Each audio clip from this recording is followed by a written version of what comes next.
A bill to make child sex crimes a capital offense is now back in the spotlight. State lawmakers say it's time to send a clear message to predators, and they want the death penalty on the table.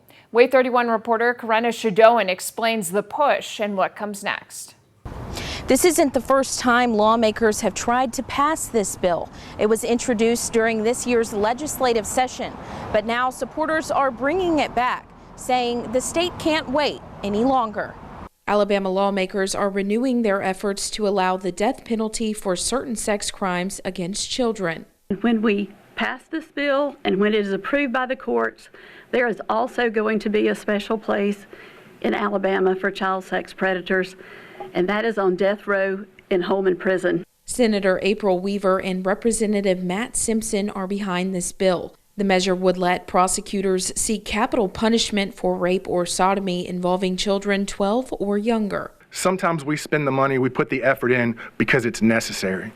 And there's not anything more necessary than the innocence of a child. Attorney General Steve Marshall says the goal is clear: to stop the abuse before it starts. Not only do we wish, as Senator Weaver said, that capital punishment becomes a deterrent, it's also an effective statement of accountability. Law enforcement is also on board, including Bibb County's sheriff, who is investigating a child sex trafficking case with victims as young as 3. When you somewhat top line it, the death penalty for pedophiles, I'm in. Under a 2008 U.S. Supreme Court ruling, the death penalty is limited to cases involving loss of life, such as murder.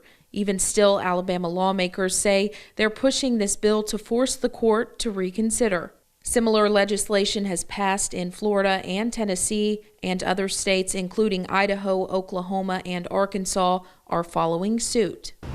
Lawmakers plan to bring this back next legislative session with even more support.